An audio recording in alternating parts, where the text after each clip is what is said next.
여러분 안녕하십니까? 자, 이번 시간에는요 챕터 15장 공공요금 이론을 보는데요, 지난 시간에 한계비용 가격 설정을 사용했을 때 공공요금이 가장 효율적이다 말씀드렸습니다. 근데 문제는 뭐였었냐면 규모의 경제가 존재하는 경우에 손실, 적자가 발생할 수 있다 이렇게 말씀을 드렸죠. 자, 우선 첫 번째는 MC랑 P가 같도록 이렇게 가격을 설정하는 거, 이게 바로 효율적이다 이렇게 말씀을 드렸습니다. 자, 그런데 얘가 효율적인데 문제는 뭐다? 예, 맞아요. 규모의 경제가 존재하게 되는 그걸 자연독점이라고 얘기합니다. 정부가 운영하는 공기업 같은 경우가 전기, 가스, 수도 이런 것들이 자연독점 그런 경우가 많이 있어요.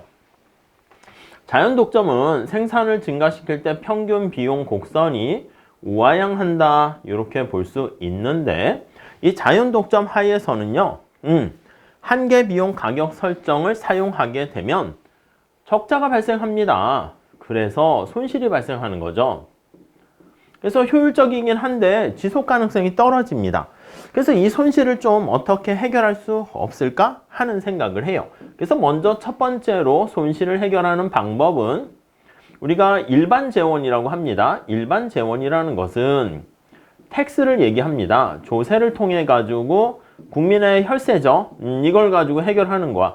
이건 좀 약간 그렇잖아. 내가 세금 내는데 그걸 갖고 뭐 한전이나 수자원공사나 거기 적자를 다 이렇게 메운다는 건 좀 아닌 거 아닌가? 이런 생각을 하게 됩니다. 그래서 좀 대안이 없을까 해서 나타난 게 689페이지 평균 비용 가격 설정입니다. 자, 평균 비용과 가격을 같도록 책정한다 이렇게 생각을 하시면 되겠어요. 여러분, 우리가 지난 시간에 제가 이윤 함수를 살짝 써드렸습니다. 자, 이윤을 어떻게 표현할 수 있어요? 요거 기억나세요? 총수입에서 총비용을 빼는 건데 총수입은 P 곱하기 Q가 되고요. 총비용은요 평균 비용 AC 곱하기 Q가 됩니다. 자, 그래서 다시 정리하면 P-AC에다 Q, 이게 바로 이윤이라고. 근데 앞에서 말씀드린 것처럼 한계비용 가격 설정을 사용했을 때 요거야, 이 손실이 발생한다 라고 하는 것은요 여기에 적용을 하게 되면 P가 한계비용하고 똑같긴 해요. 한계비용이 근데 P랑 같긴 한데 AC가 우하향하게 되면 MC는 AC보다 밑에 있어야 된다 이렇게 말씀을 드렸죠. 자, 그러니까 한계비용 가격 설정을 사용했는데 문제는 뭐다? 예, 요거는 효율성을 나타냅니다. 앞에 계속 얘기하는 것처럼 효율성을 나타내요. 한계비용 가격 설정이 효율적이다 라는 것을 알 수 있는데 문제는 뭐다? 예, 가격이 평균 비용보다 낮게 되면 이렇게 손실이 발생합니다. 자, 그러니까 약간의 효율성을 포기하는 거야. 자, P가 AC랑 같게 되면 이게 어떤 식으로 바뀌게 되겠습니까? 그렇지, MC보다는 AC가 큰데 이게 P랑 같도록 이렇게 하게 됩니다.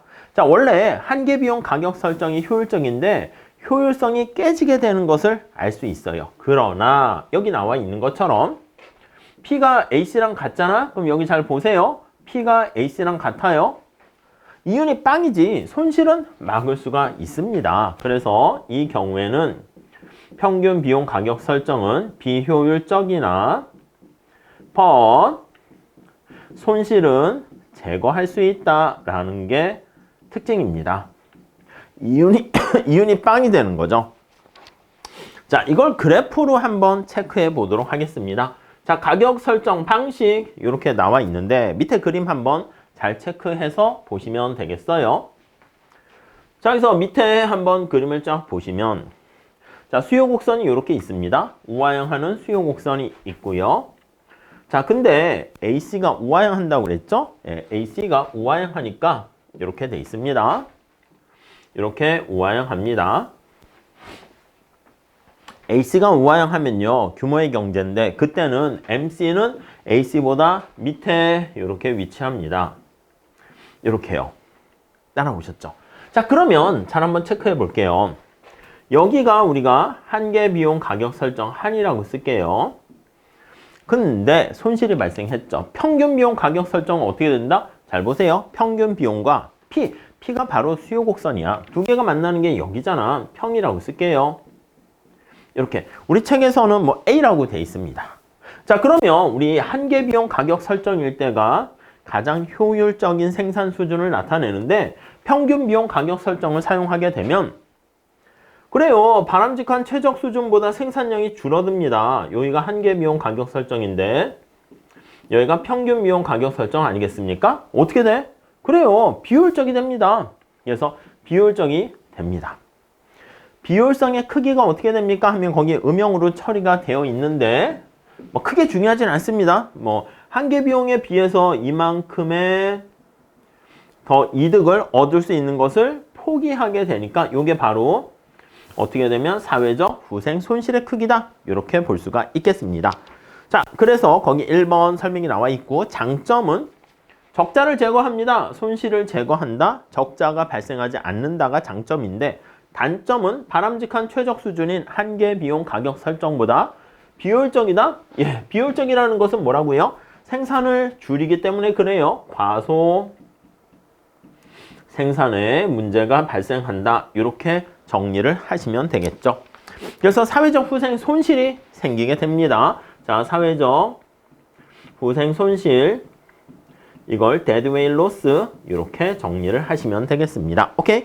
자, 그 다음에 2번 볼게요. 만약 모든 생산 수준에서 평균 비용 곡선이 수요 곡선의 상방에 위치한다면 아니 A씨가 만약에 수요 곡선이 만약에 확 줄어가지고 약간 억지적인 표현이 있긴 해요. 근데 그렇게 되면 여기 볼게요. 여기 한번 아니 A씨가 이렇게 있거든 MC가 이렇게 있거든 MC가 근데 우리가 기본적으로 AC 프라이싱을 해야 되는데 수요가 줄어서 수요 곡선이 이렇게 있다 해볼게. 그럼 뭐야? 수요 곡선 P와 AC가 만나야 되는데 안 만나잖아요. 그러면 적용하기 힘들다라는 것인데 여기 이제 기출지문에 하나 나와서 넣어 주시긴 했는데 그냥 가볍게 보시면 되겠습니다. 다음 3번 보시면 평균 비용에 따라 가격을 설정할 수 있게 되면 생산 비용이 상승할 때 가격이 올라가기 때문에 생산 비용을 낮추기 위해서 아니 여기 보시면 어차피 여기 나와 있는 것처럼 손실이 발생하는 건 아니잖아요. 비효율성은 깨졌고 그러니까 뭔가 좀 효율성을 높이려고 노력을 안 하게 된다라는 거 보시면 되겠습니다. 자, 근데 시험 문제는 한계 비용 가격 설정과 평균 비용 가격 설정을 비교하는 건 자주 출제돼요. 과소 생산 공급된다는 거, 그래서 비효율성이 발생한다는 거, 그래서 대신 손실은 제거한다는 거 그렇게 보시죠. 넘어갑시다. 자, 그 다음에 우리 세 번째 사용하는 게 뭐냐면 램지 가격 설정입니다. 램지, 여러분 이거 램지 조세 파트에서 우리 했죠. 램지 가격 설정, 램지 조세 역탄력성 법칙 생각하시면 되겠습니다. 자, 우선 1번 볼게요. 램지 가격 설정은 최적 과세 이론에서 램지가 주장한 물품세를 부과할 때 어떻게 해야 되는가 할 때 탄력성에 반비례해서 부과해야 된다. 그거고요. 뽀아떼 이런 사람들에 의해서 제시가 됐습니다. 자, 거기 보니까 공공요금에서 XY를 공급하는데 서로 연관이 없어요. X시장과 Y시장이 연관이 있게 되면은 어떻게 됩니까? 그럼 식이 복잡해져. 그래서 관련이 없다. 이렇게 보시면 되겠고 공공 부분의 총 수입은 일정한. 그러니까 정부 입장에서 봤을 때는 일정한 조세 수입, 일정한 세수를 달성한다는 전제 하에서 요금을 부과할 때, 세금을 부과할 때도 마찬가지죠. 초과 부담을 최소화하는 게 목표다. 이렇게 보시면 되겠습니다. 자, 거기 밑에 설명이 있고 그래프가 있는데 우리 조세 파트랑 똑같습니다. 그래서 어떤 내용만 보시면 되냐면 일정한 정부가 조세 수입을 달성해야 됩니다. 달성한다는 전제 하에서 사회적인 초과 부담을 최소화하는 방법입니다. 최소한으로 비효율성, 초과 부담을 유발하게 되는 방법은 데드웨이 로스를 최소화하게 되는 방법은 뭐다? 역탄력성 법칙이죠. 그래서 역탄력성 법칙 네, 요걸로 얘기할 수 있는데 앞에 역탄력성 법칙하고 같이 보시면 되겠습니다. 밑에 그림 나와 있는데 자, 동그라미 4번만 보세요. 총 수입을 일정하게 유지하면서 밑줄 치시고 그게 전제 조건이 있는 거예요. 사중적 손실을 최소화하는 사중적 손실이 초과부담이죠. 초과부담을 최소화하는 요 방법을 찾는 거다. 앞에 그거 1번, 2번 해가지고 그것까지 하지 마세요. 우리 객관식이기 때문에 주관식이면 뭐 더 그래도 그냥 살짝 그림으로 보시면 되겠고 조세 파트에 있는 걸로 대체하도록 하겠습니다. 자, 그래서요 우리가 691페이지 가보시면 5번 다시 똑같이 있습니다. 램지 가격 설정 그래서 어떻게 하는데 탄력성에 반비례해서 세금을 때려라. 이때 이 얘기예요. 가격도 마찬가지입니다. 자, 그래서 거기 보시면 X에 대한 가격 탄력성과 Y에 대한 가격 탄력성인데 X에 초점 맞추세요. Y는 그래서 약간 모자이크 처리하시고요. 자, 가격은 어떻게 되는데 그러면 X에 부과하는 가격이 한계 비용보다 얼마나 높게 되는가 라고 하면은 이렇게 Y, 여기는 Y야. Y에 대한 가격이 Y의 한계 비용보다 얼마나 높게 되는가 이건데요. 자, 다시 정리할게요. 여기서 중요한 포인트가 X의 가격 탄력성은 요겁니다. 이해 가시죠? 자, 그래서 여기 MC보다 X의 가격을 높게 하려면 이쪽 부분이 올라갑니다. 여기 어떻게 낮아줘야 됩니다. 이해되시죠? 그래서 탄력성에 반비례하게 가격을 책정해야 된다. 이걸 알 수 있습니다. 이 식을 암기하세요. 이 식을 이용해서 계산하는 문제도 출제는 될 수 있어요. 여기서 박스에 나와 있는 식 잘 보시고요. 우리가 요걸 뭐라 그런다? 거기 밑에도 나와 있는데 요거 한계 비용에 비해서 가격을 얼마나 더 높일 수 있는가 이거를요. 우리 경제학 하신 분들은 아실 텐데 러너의 마진율 이렇게 얘기합니다. 모르셔도 돼. 거기 보시면 이게 러너의 요금률 그렇게 얘기합니다. 러너의 마진율. 자, 별거 아니고요. 한계 비용보다 가격을 얼마나 더 높게 책정하는 건데 한계 비용보다 가격을 높게 책정할수록 시장 지배력이 세다. 이렇게 보시면 되겠습니다. 자, 다시 볼게요. 6번. 별표하세요. 램지 가격 설정은 수요가 탄력적인 재화일수록 여러분 우리 역탄력성 법칙이라는 게 뭐예요? 조세 부과할 때 효율성 측면에서 봤을 때 효율성을 제로로 하는 건 불가능이야. 지금 한계 비용 가격 설정이 가장 효율적인데 손실이 발생한다니까. 그래서 우리가 대안을 마련하는 겁니다. 이 대안은요 전부 다 비효율적입니다. 그래서 효율성의 일부 포기하고 적자를 제거해야겠다. 그 중에 하나가 또 여기 나와 있는 램지 가격 설정도 거기에 해당하는 대안이다. 이렇게 보시면 되겠습니다. 오케이? 이해 가시겠죠? 자, 6번 다시 한번 잘 보세요. 그래서 수요가 가격에 대해서 탄력적일수록 그렇게 되면 가격이 한계 비용에 반비례해서 하는 거니까 높은 가격을 책정하지 않습니다. 그래서 가격을 한계 비용에 가깝게 책정한다 라고 보시면 되겠습니다. 자, 7번 볼게요. 램지 가격 설정에서는 어떤 재화의 가격은 단위당 생산비보다 낮은 반면 다른 재화의 가격이 단위당 생산비보다 높게 될 수도 있고요. 그런 의미에서 뭐 교차 보조금이 생길 수 있다 나와 있는데 뭐 시험 문제는 안 나오니까 요 정도만 잘 체크하시면 되겠습니다. 자, 그래서 우리가 램지 가격 설정은 지금 말씀드린 것처럼 나름대로 효율성을 일부 포기했지만 사회적 후생, 초과 부담을 최소화하는 거니까 나름대로 효율성에 대해서 초점을 맞추는 거예요. 그래서 요거는 효율성에 관심이 있어요. 효율성에 초점을 두기 때문에 그래서 효율성을 극대화시키는 건 아니지만 비효율성을 최소화시키는 겁니다. 그런데 역탄력성 법칙 조세에서도 얘기했습니다. 탄력성이 작을수록 가격을 높여라. 그러면 탄력성이 작은 게 어떤 게 있습니까? 필수재. 그래서 거기 밑줄 치세요. 아니 필수재 같은 수요가 비탄력적인 재화의 높은 가격을 설정해야 되니까 어떻게 됩니까? 맞아요. 공평성 측면에서 문제가 될 수 있다. 이렇게 정리를 하시면 되겠습니다. 오케이. 자, 다음 2번. 이 방식을 적용하기 위해선 또 수요함수와 비용함수를 다 알아야 되는데 그렇지 못한 측면이 있다. 뭐 참고로 보시고. 자, 밑에 Q&A 지금 말씀드린 건데 요 식에 집어넣어서 계산 문제 하는 건데 좀 잘 보시면 되겠습니다. 어렵지 않습니다. 그냥 수칙 집어넣어가지고 여기다가 그냥 계산하는 거예요.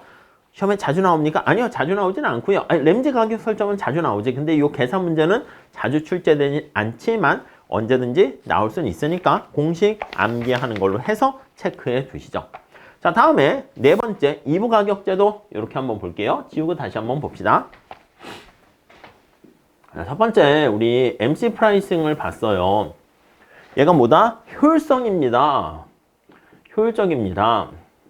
근데 문제는 뭐다? 맞아요. but 특수한 상황에서는 규모의 경제가 발생하는, 다시 정리하는데 자연 독점 하에서는 독점에서 손실이 발생합니다. 오케이? 이해되시죠? 자, 그래서 나오는 게 바로 대안입니다. 자, 여기서 첫 번째 대안 어떤 게 있었습니까? 하면 2번에 나와 있는 게 AC 프라이싱이었습니다. 자, 평균 비용과 가격을 같도록 책정하게 되면은 그러면 손실은 제거된다라는 거 알 수가 있죠. 그렇지만 비효율성이 약간 발생하게 돼요. 그래서 비효율성이 발생하지만 but 손실은 제거된다라는 거 알 수가 있고요. 그 다음 세 번째 램지 규칙입니다. 역탄력성 법칙이라고 말씀을 드렸죠. 램지의 규칙이라고 보시면 되겠어요. 그러니까 램지의 가격 설정 이렇게 보시면 돼요. 자, 이거는 이제 약간 비효율성은 발생해요. 비효율적이지만 어쩔 수 없어요. 효율적인 건 한계 비용 가격 설정이니까.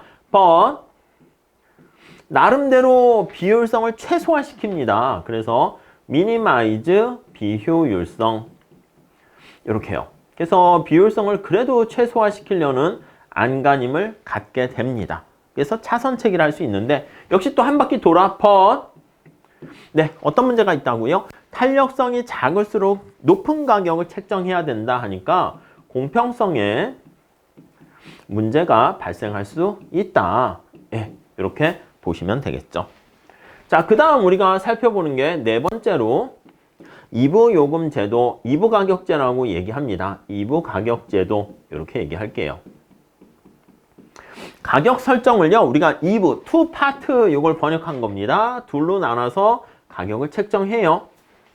여러분, 택시를 탈 때요, 기본 요금이 있고요. 그 다음에 택시 탄 다음에 이거는 멀리 가던 가까이 가던 타기만 하면 기본 요금을 내는 거죠. 그 다음에 택시를 탄 다음에 그 다음에 사용 요금을 거리마다 비례해서 내게 됩니다. 자, 그래서 우선 개념을 잘 보시면 2부 요금 제도라는 것은 소비자가 재화를 구입할 권리에 대해서 1차로 가입비를 부과하고 가입비 기본 요금을 내는 겁니다. 그래서 가입비를 부과하고 오케이. 그 다음에 이게 이제 가입비를 내야지 기본 요금을 내야지 거기에 들어갈 수 있는 사용할 수 있는 권리를 획득하게 되는 거예요. 자, 그래서 여러분 골프장 같은 것도 회원제 있는데 뭐냐면 골프 회원권을 구입해야 돼. 헬스클럽도 내가 회원을 가입해야지 가입비 내고 그래야지 그 다음 이제 이용하는 만큼 저렴하게 사용할 수 있겠죠. 그래서 요 가입비가 이제 기본 요금이다. 이렇게 생각을 하시면 되겠고요. 아니면 거기 나와 있는 것처럼 1차로 재화를 구입할 권리를 획득한다. 이렇게 보시면 돼요. 자, 그 다음에 거기 보시면 구입량에 따라서 사용요금을 지불하게 된다. 이렇게 보시면 되겠습니다. 주로 전기, 전화, 수도 요금, 공공요금 아니겠습니까? 전화 같은 것도 가입비 얼마에다가 사용요금 따로 내죠. 자, 밑에 그림이 잘 나와 있는데 기본적으로 어떻게 되어 있습니까? 라고 하면 이렇게 되어 있는 거야. 수요 곡선이 이렇게 있잖아요. 만약에 거기 보시면 한계 비용 가격 설정에 의해서 가격이 우선은 수평으로 할게요. 여기에 우리가 A점에 해당하는 만큼 사용량이 결정된다라고 할게요. 자, 그러면 앞에서 말씀드린 것처럼 요 가입비는 얼마나 어떻게 부과합니까? 그러면 사용료는 지금 여기 나와 있는 것처럼 소비자가 사용하는 만큼 내는 거예요. 그러면 한계 비용 가격 설정이라는 게 사용료만큼 이렇게 가격을 부과하는 거죠. 이게 바로 사용료다라고 생각을 하시면 되겠고요. 이렇게. 오케이? 근데 한계 비용 가격 설정할 때 우리가 저기 나와 있는 것처럼 자연 독점 하에서는 손실이 발생한다는 걸 알 수가 있습니다. 그러면 그걸 어떻게 좀 뭔가 커버를 해야 되는가라고 하면요. 그게 바로 여기 나와 있는 가입비를 가지고 우리가 부과하는 거야. 그래서 이게 바로 가입비가 됩니다. 가입비를요, 최대한 얼마까지 할 수 있습니까? 여러분 생각해봐요. 내가 여기서 서울에서 한 2km 정도, 내가 지금 있는 곳에서 2km 정도 빨리 택시를 타고 가려고 그러는데 택시 기본 요금이 10,000원이야. 그럼 타겠어요? 안 타겠어요? 안 타지. 만약에 버스 두 정거장을 내가 택시 타고 가려고 하는데 딱 탔어. 근데 아이고 이거 차도 막히고 생각보다 그러네. 그래도 가입비는 다 내야 돼. 근데 가까운 거리면 가입비가 부담이 커요. 근데 내가 만약에 서울에서 가입비가 만약에 10,000원이라 할게요. 그렇게 비싸도 그렇진 않겠지만 여러분 서울에서 부산까지 택시 타고 가본다 할게. 그럼 그 전체 택시 비용에서 저도 안 타봤고 안 찍어봐서 모르겠지만 몇십만 원 나올 거야. 거기서 가입비 10,000원은 어떻게 돼? 무시할 만하지. 무슨 말씀인지 아시겠죠? 자, 그래서 요게 가입비가 되는데 가입비의 최대는 얼마나 될 수 있습니까? 라고 하면요. 이게 뭐야 이게? 소비자 잉여 아니겠습니까? 네, 맞아요. 소비자 잉여다 라고 보시면 되겠습니다. 소비자 잉여의 크기만큼, 그러니까 소비자 잉여의 크기보다 만약에 더 가입비가 비싸다 이렇게 되면 소비자가 아예 됐어 나 택시 안 탈래요. 이렇게 되는 거예요. 내가 골프를 별로 자주 골프 운동을 가지 않는데 가입비 하는 회원권이 물론 이제 그걸 대팔 수 있기 때문에 좀 다른 문제일 수 있겠지만은 그게 그냥 소진되는 거다 그러면 뭐야 골프도 많이 안 치는데 골프 회원 아니면 내가 헬스클럽 자주 운동 안 하는데 헬스클럽 가입비를 뭐 내고 회원 가입했다? 안 하게 되겠지. 이해가시죠? 자, 이렇게 되는 거 생각하시면 되겠어요. 그래서 밑에 그림 나와 있는데 그림 요걸 한번 볼게요.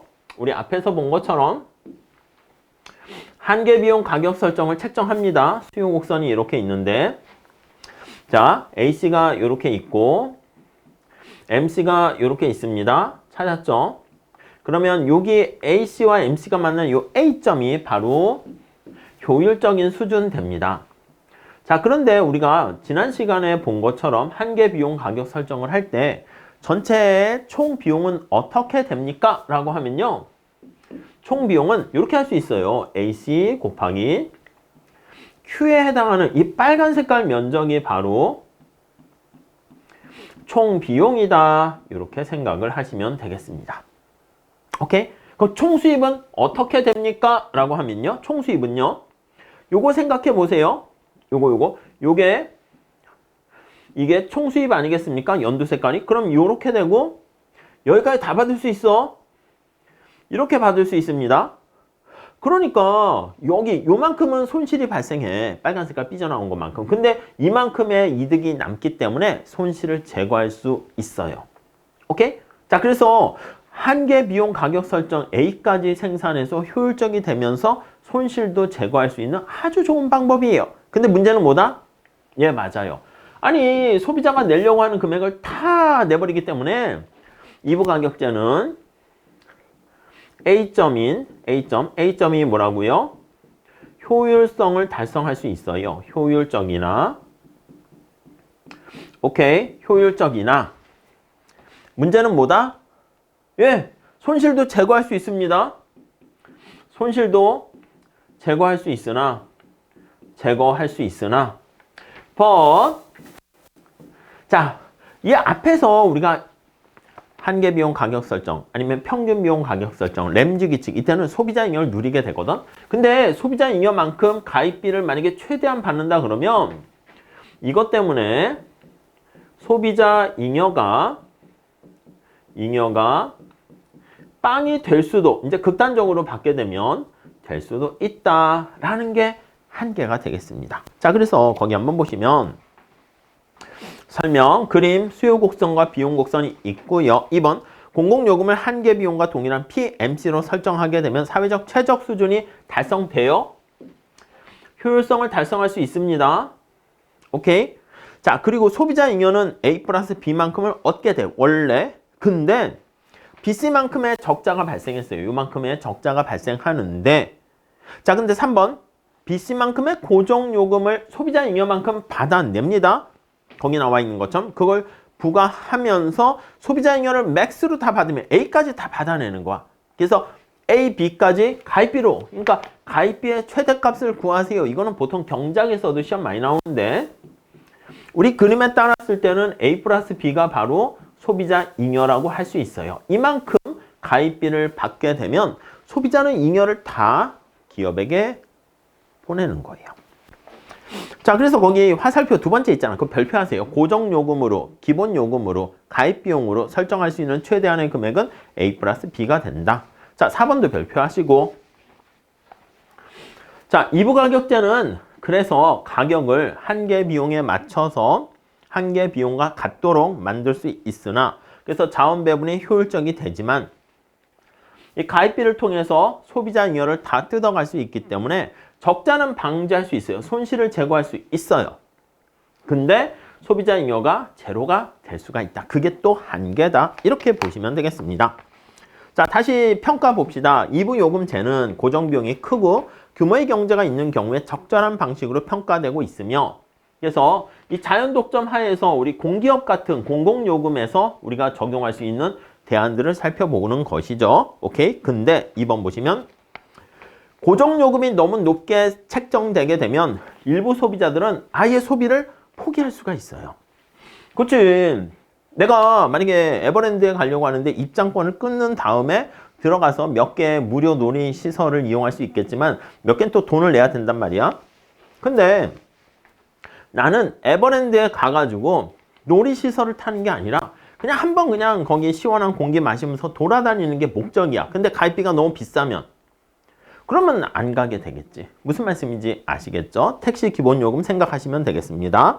자, 밑에 예제 Q&A가 있습니다.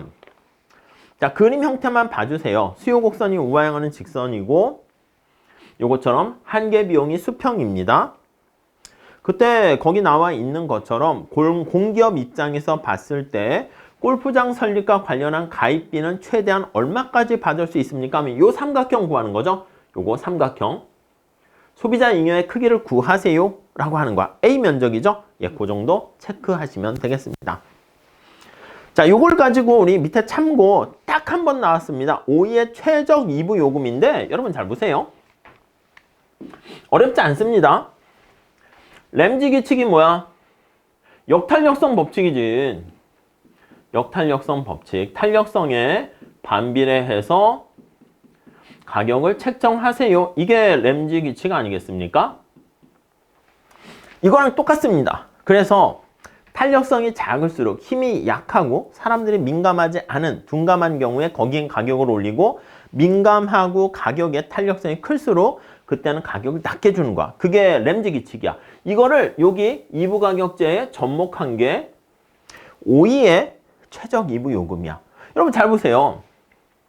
얼마 전에 택시에서 기본요금, 택시요금 인상해달라 막 해가지고요 올렸는데 사람들이 택시를 안 타는 거야. 왜 그런가 봤더니 가입비를 너무 많이 올렸어요. 그러다 보니까 택시 탈 때 나 멀리 갈 것도 아닌데 그냥 신속하게 빨리 택시를 잡고 가려고 했는데 가입비, 기본요금이 너무 높으면 앞에서 얘기한 것처럼 택시 안 타. 이렇게 된단 말이지. 그러니까 사실은 고객들을 약간 잘 꼬시기 위해서는요 이 가입비를 좀 낮게 하고 차라리 이미 탄 다음에 사용료를 좀 높게 했었으면 좋았을 텐데 우리 소비자들은 왠지 택시 타면은 기본요금이 타자마자 얼마 딱 기본요금 찍히니까 그게 부담되잖아. 근데 이게 되게 사람들이 민감하다고, 탄력성이 크다고. 그럼 어떻게 해야 됩니까? 그래요. 가입비를 좀 낮추고 사용요금을 높이고 이렇게 해야 된다는 거지. 그래서 살짝 내용은 간단합니다. 거기 나와 있는 것처럼 1번의 O2는 고정수수료, 이거 자주 나오지 않았습니다. 딱 한 번 나왔어요. 고정수수료와 단위당 사용요금을 적절히 결정해서 밑에 박스를 보세요. 당연한 얘기야. 아니, 박스에 빨간 색깔 볼까요? 고정수수료에 대한 탄력성이 크면 여러분 다시 이거 어떻게 해석해? 고정수수료, 가입비를 할게요. 사람들이 가입비에 대해서 가입비에 민감하다는 것은 탄력성이 큰 거 아니겠습니까? 민감하면 그 가입비를 낮춰야지. 그러면 가입비를 낮추고, 이해 가세요? 지금 했던 거 그대로야. 그리고 상대적으로 사용료에 대해서 둔감하면 사용료를 높여라, 이겁니다. 밑에는 반대가 되고, 더 하지 마세요. 더 하지 마세요. 그냥 그 정도만 보시면 되겠습니다. 오케이? 넘어가도록 할게요. 자, 그 다음에 우리 가격차별 있습니다. 사실은요, 5번 가격차별 있긴 한데, 이 위에 나와 있는 2부 가격 설정대도 가격차별이고요. 램지 규칙도 사실 가격차별입니다. 요게 이제 3급 가격차별에 가깝고, 2부 가격제는 약간 2급 가격차별, 그런 거에도 조금 약간 가까워요. 자, 가격차별은 뭐냐면, 자, 프라이스 디스크리미네이션은, 자, 개념 볼게요. 똑같은 물건인데 다른 가격을 책정하는 거야. 자, 그래서 동일한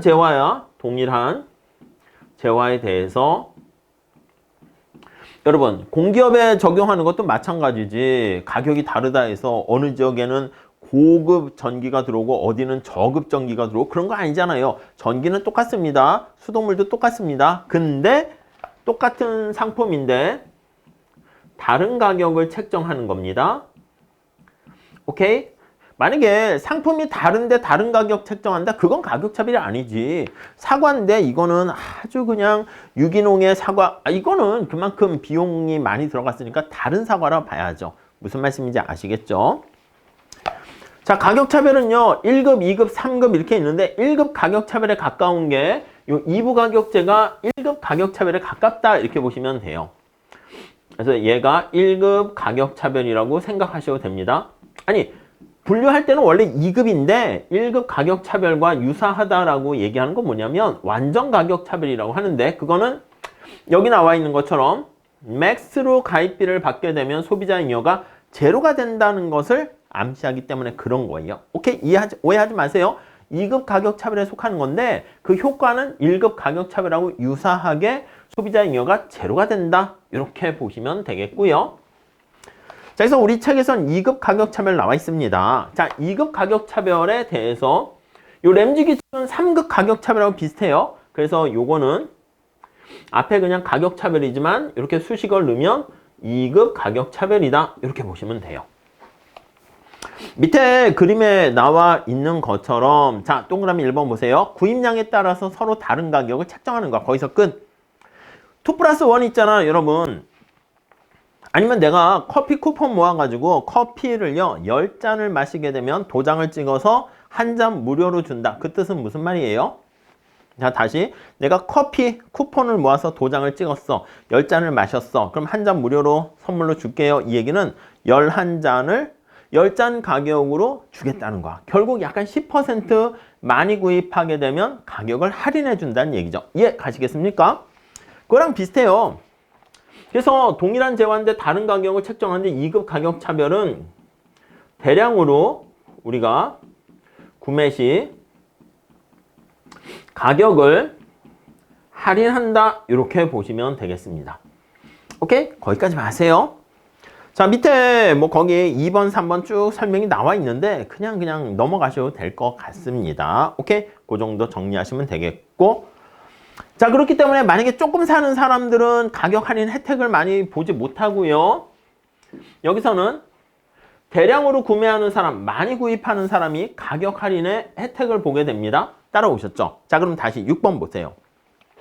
사용량이 적은 사람 같은 경우 어떻게 된다? 가격 할인 혜택을 보지 못하기 때문에 비싸게 구입을 하게 되는 것이고, 그러니까 전기 같은 경우에도 밑에 7번도 같이 연결하세요. 저소득층 같은 경우에는 전기도 아끼고 막 사용을 막 많이 안 하잖아. 추워도 좀 참다가 하고 이렇게 될 수 있어요. 그런 경우에는 가격 할인 혜택을 잘 보지 못하고요. 공장용이나 대량으로 많이 사용하는 사람 같은 경우에는 가격 할인 혜택을 보게 되니까 나름대로 전부 다 이거는 뭐다? 그래요. 적자가 발생하지만 대안을 마련하는 건데 늘 효율성을 높일 수 있긴 하지만 문제는 뭐다? 예, 공평성 측면에서 문제가 발생한다는 것은 똑같다. 이렇게 보시면 되겠습니다. 자, 그 다음에 3급 가격 차별 나와 있는데 그게 요거랑 갖다 보시면 돼요. 램지의 역탄력성 규칙과 같은 맥락이다. 요게 3급 가격 차별 이렇게 보시면 되겠습니다. 더 들어가지 마세요. 아시겠죠? 책에 뭐 나와 있는데 시장을 몇 개로 구분을 합니다. 그래서 고객을요. 가격에 민감한 고객에 대해서는 여러분 현대자동차가 자동차를 파는데 국내 고객과 해외 고객이 있어. 해외 고객에 잘 보여야 될까요? 국내 고객에 잘 보여야 될까요? 해외 고객이지. 어쩔 수 없어요. 기업 입장에서는. 그러니까 국내 고객들은 가끔 현대자동차가 뭐 하면 댓글에 도대체 국내 고객들은 뭐 호갱으로 아냐 막 댓글이 있는데 호갱으로 알아요. 어쩔 수 없어. 왜 차별을 하는 거냐? 뭐 힘이 없으니까 그렇지. 그럼 어떻게 해야지 소비자 입장에서는 현대자동차의 그러한 행동을 예를 드는 겁니다. 수출품에 대해서는 뭔가 퀄리티도 좋고 가격을 할인하는데 국내에서는 현대자동차 외에 뭐 선택할 게 몇 개 없잖아. 벤츠, BMW 가격대가 비싸잖아. 요즘은 이제 현대차도 비싸져가지고 뭐 삐까삐까해지긴 했는데 그래도 약간 가격대가 다르잖아요. 그렇게 되면은 그래요. 시장을 오픈하는 거지 뭐. 오픈해가지고 뭐 중국, 인도, 멕시코, 브라질 자동차 막 들어오게 되면 퀄리티가 검증됐다는 전제 하에서 현대 말고 경쟁차가 생기면 현대 입장에서는 국내 고객 놓칠 수 있으니까 소중하게 다룰 수 있게 되는 거지. 그러니까 우리 경쟁에서 경쟁을 중시 여기는 게 기업 입장에서는 경쟁해야 되니까 불편하지만 누구한테는 좋다? 소비자한테는 좋은 거예요. 선택할 수 있는 폭이 많아지게 되니까요. 무슨 말씀인지 아시겠죠? 자, 그래서 가격 차별 3급은 시장을 몇 개 분리를 합니다. 당연한 조건인데 우리 시험에서는 거기까지 물어보진 않아요. 아니, 수출품이 가격이 싸가지고 내가 미국에서 현대자동차 그랜저를 사가지고요. 그걸 배에다 실어가지고 국내에서 팔았더니 재판매를 했더니 훨씬 더 나한테 이득이 된다? 더 싸게 사서 비싸게 팔 수 있다? 이게 되면 현대자동차 입장에서는 가격 차별을 할 수가 없겠죠. 그렇기 때문에 밑에 다음과 같은 조건이 충족되어야 한다는 건데 이건 경쟁에서 좀 더 중요합니다. 첫 번째 박스를 보시면 시장을 분리할 수가 있어야 되고요. 국내 고객과 해외 고객. 재판매가 불가능해야 된다니까? 제가 학원을 운영하면서 그 학원에서 커피 머신을 갖다 놨어. 맛있는 스타벅스급 커피를 갖다 놨는데 수강생들에게 500원에 팔고 있다라고 할게요. 그때 수강생들이 야, 우리 저 커피 10잔 뽑아다가 학원 앞에서 1000원에 팔면 어떨까? 아, 이러면 안 되지. 그게 되면 제 입장에서는 선의로 수강생들을 위해서 약간 저렴하게 했더니 그거를 여기서 500원에 받아가지고 팔아서 앞에 1000원에 팔면 이 재판매한 수강생 입장에서는 500원의 이득을 마진을 누리게 되겠죠? 이렇게 되면 가격 차별을 사용할 수가 없게 되는 거죠. 그렇기 때문에 재판매가 불가능해야 되고 두 시장의 가격에 민감한 정도가 달라야 되고 뭐 분리하는 비용이 작아야 된다. 이런 건데 이런 건 경제학에 해당하는 얘기니까 넘어가셔도 되겠습니다. 역탄력성 법칙이니까 여러분 3번 별표하세요. 수요가 두 개의 수요가 분리되어 있는데 수요가 탄력적인 동그라미 치세요. 역탄력성 법칙 아니겠습니까? 수요가 탄력적이면 소비자가 힘이 센 거니까 가격을 어떻게 해야 된다? 낮게 부과해야 됩니다. 낮은 요율을 적용하고 수요가 비탄력적인 밑줄 치세요. 비탄력적이면 우리 조세 파트에서도 했었죠. 소비자가 힘이 약한 거야. 그럼 거기에 높은 요금을 적용하는 게 바람직하다. 그게 바로 3급 가격 차별입니다. 오케이. 그렇게 보시고요. 다음에 6번 나와 있는데 6번은 자, 최대 부하 가격 설정인데 이거 지난 시간에 했습니다. 성수기, 비수기 얘기를 했습니다. 최대 부하 가격 설정. 제가 어떻게 한다고 그랬죠? 단기와 장기로 나눠야 됩니다. 거기 뭐 설명이 쭉 나와 있는데 첫 번째는 그거 살짝 보세요. 공공 부분에서 공급하는 전기, 전화 등의 서비스는 밑줄 치세요. 저장이 불가능. 그렇잖아. 저장 약간 할 수 있겠지. 전기 같은 거 배터리에 약간 저장할 수는 있긴 하겠지만 쉽지는 않습니다. 그리고 전기나 이런 것들은 시간, 요일, 계절에 따라 크게 변하죠. 우리 수영장 말씀드렸잖아. 수영장 가지고 했죠. 그냥 수영장의 시설 용량을 늘렸다 줄였다 못하는데 수영장이나 아니면 팥빙수 이런 건 여름에 성수기인 거지. 수요가 되게 많고 겨울에는 비수기여가지고 수요가 작고 보이십니까? 그래서 2번 보시면 성수기에는 생산 설비를 완전 가동해야 되는데 비수기에는 생산 설비 일부가 유휴 상태에 있는 그런 상황입니다. 오케이?